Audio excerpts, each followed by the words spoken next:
Hello students, welcome to Shiny Max. 10ஆம் வகுப்பு எடுத்துக்காட்டு 4.11 பார்க்கலாம். கொடுக்கப்பட்ட முக்கோணம் PQRக்கு ஒத்த பக்கங்களின் விகிதம் 7/4 என அமையுமாறு ஒரு வடிவொத்த முக்கோணம் வரைக. இங்க நம்ம வடிவொத்த முக்கோணம் வரையணும், சரிங்களா? அளவு காரணியை பாருங்க. அளவு காரணி 7/4 கிரேட்டர் தென் 1. போன சம்முல லெஸ் தென் 1ன்னு கொடுத்துருந்தாங்க. அப்போ வடிவொத்த முக்கோணம் முக்கோணத்துக்கு உள்ள அமைந்து, இங்க கிரேட்டர் தென் 1 நடுவில் கிரேட்டர் தான் இருக்கிறதுனால வடிவொத்த முக்கோணம் PQRக்கு வெளியே அமையும். புரியுதா? கிரேட்டர் தென் 1 அப்படின்னா இந்த 1 விடைக்கும் இதுதான் பெருசு. அதனால வடிவொத்த முக்கோணம் PQRக்கு வெளியே அமையும். உதவி படம் வரையும் போது உங்களுக்கு இன்னும் புரியும். உதவி படம் இந்த மாதிரி சின்னதாக ஒரு முக்கோணம் வரைங்க. இப்போ இந்த கோடுக்கு இணைகோடு வரைஞ்சிடலாமா? வரைஞ்சிக்கிறேன். நம்மளுக்கு இங்கே கிரேட்டர் தென் 1ன்னு கொடுத்துருந்தாங்க. அப்போ முக்கோணம் PQRக்கு வெளியே தான் வடிவொத்த முக்கோணம் அமையும். பாருங்க, அப்போ இந்த சின்ன முக்கோணம் தான் என்னது? முக்கோணம் PQR. இந்த புள்ளி P, இந்த புள்ளி Q, இதுக்கு R அப்படி நேம் கொடுங்க. வெளியே இருக்கக்கூடிய இந்த பெரிய முக்கோணம் தான் வடிவொத்த முக்கோணம். இதுக்கும் நேம் கொடுக்கலாம். இது Pனா இது P', இது Rனா இது R' அப்படின்னு நேம் கொடுக்கலாம். இப்போ இந்த பெரிய முக்கோணம் இருக்கு பாத்தீங்களா? இதுதான் வடிவொத்த முக்கோணம். அதை தான் நம்ம வரைஞ்சிக்க போறோம். உண்மை படத்துல முதல் இந்த சின்ன முக்கோணத்தை வரைஞ்சிக்கலாம். இங்க நீங்களாவே ஒரு அளவு எடுத்து சின்னதா ஒரு முக்கோணம் வரைங்க, சரிங்களா? உங்க விருப்பம் தான். ஆனா சின்னதா வரைஞ்சிங்கன்னா உங்களுக்கு ஈஸியா இருக்கும். வரைஞ்சிக்கலாம். வரைஞ்சாச்சு. இப்போ இதுக்கு நேம் கொடுக்கலாம் PQR. அதாவது இந்த புள்ளி P, இந்த புள்ளி Q, இந்த புள்ளி R. இனி என்ன பண்ணணும்? Q புள்ளியில இருந்து கோடு வரைஞ்சிக்க போறோம். கொஞ்சம் நீளமா வரைஞ்சிக்கோங்க. வரைஞ்சாச்சு. இப்போ இங்க ஒரு அம்புகுறி, இந்த கோட்டுக்கு X அப்படி நேம் கொடுக்கலாம். இந்த கோடு வரையும் போது இங்க ஒரு கோணம் உருவாகும். அந்த கோணம் குறுங்கோணமாக தான் இருக்கணும். அதாவது 90 டிகிரி வரைக்கும் கம்மியாக தான் இருக்கணும். அந்த மாதிரி தான் நீங்கள் இந்த கோடு வரைஞ்சிக்கணும். இப்போ கொஸ்டின்ல 7/4ன்னு கொடுத்துருக்காங்க. 7/4 இதில் எது பெருசு? 7 தானே பெருசு. அப்போ இந்த கோடில் 7 வில் வெட்டிக்க போகிறோம். காம்பஸோட முனையை கரெக்டாக Q புள்ளியில் வைங்க. வச்சாச்சு. இங்கே நீங்கள் தான் அளவெடுக்கணும். உங்கள் விருப்பத்துக்கு அளவெடுங்க. ரொம்ப சின்னதாகவும் வேண்டாம், பெருசாகவும் வேண்டாம். மீடியமாக ஒரு அளவெடுத்து இந்த கோடில் வெட்டுறது மாதிரி இப்படி ஒரு வில், சரிங்களா? இனி இந்த அளவை மாற்றக்கூடாது. மாற்றாமல் இந்த கோடில் இந்த வில் வெட்டும்போது இங்கே ஒரு புள்ளி உருவாகுது பார்த்தீங்களா?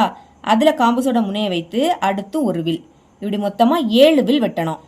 1 2, இதுக்கு அடுத்து 3வது வில், இனி 4, அடுத்து 5, அதுக்கடுத்து 6, கடைசியா 7. இப்போ இதுக்கு நேம் கொடுக்கலாமா? பாருங்க, இது Qனா இந்த புள்ளிக்கு Q1 அப்படி நேம் கொடுக்கலாம். இது Q2, Q3, இனி Q4, இது Q5, Q6, கடைசி புள்ளி Q7. இப்போ என்ன பண்ணணும்? கீழே 4 இருக்கு. அதனால Q4 என்கிற இந்த புள்ளியையும் R புள்ளியையும் இணைத்து கோடு வரையலாம். ஞாபகம் வச்சுக்கோங்க, கீழே என்னது இருக்கோ அந்த புள்ளியையும் R புள்ளியும் தான் இணைக்கணும். இணைச்சிடலாம். ஓகே, இணைச்சாச்சு.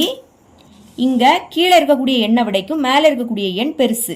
மேலே பெரிய எண் கொடுத்துருந்தா QR என்கிற இந்த கோடை இன்னும் கொஞ்சம் கூட நீட்டிக்கலாம். அதே மாதிரி QP என்கிற இந்த கோடையும் நீட்டியாச்சு. இப்போ என்ன பண்ணணும்? கீழே 4 இருக்கா? அதனால காம்பஸோட முனையை இப்போ Q4 இந்த புள்ளியில வைங்க. கரெக்டா இது Q3ல இருக்கு. இப்போ இது பாதி. நம்ம என்ன பண்ணணும்? பாதிக்கு மேலே எடுக்கணும். எடுத்து இங்க ஒரு வில். இனி இந்த அளவை மாற்றக்கூடாது. மாற்றாம மேலே 7 இருக்கு. அப்போ Q7 என்கிற இந்த புள்ளியிலையும் வைத்து மறுபடியும் ஒரு வில். இனி இந்த கோணம் இருக்கு பார்த்தீங்களா? அதோட அளவை காம்பஸில் எடுக்க போகிறோம். இங்கே காம்பஸோட முனை, அந்த சைடு பென்சிலோட முனை. பெண்ணால் வரைகிற, நீங்கள் பென்சிலால் மட்டும் தான் வரைஞ்சிக்கணும். பாருங்க, கரெக்டாக இருக்கு. இந்த மாதிரி எடுத்து இந்த வில்லில் இந்த புள்ளியில் காம்பஸோட முனையை வைத்து இங்கே ஒரு வில். இப்போ என்ன பண்ணணும்? Q7 என்கிற இந்த புள்ளியையும் இந்த 2 வில் வெட்டும்போது உருவாகக்கூடிய இந்த புள்ளியையும் இணைத்து கோடு வரையலாம். வரைஞ்சிக்கிறேன். நீங்கள் வரையக்கூடிய கோடு இந்த கோடில் தொடணும். ஓகேங்களா? இது Rனா இந்த புள்ளிக்கு R' அப்படி நேம் கொடுங்க. இனி காம்பஸோட முனையை R புள்ளியில் வைங்க. வச்சாச்சு.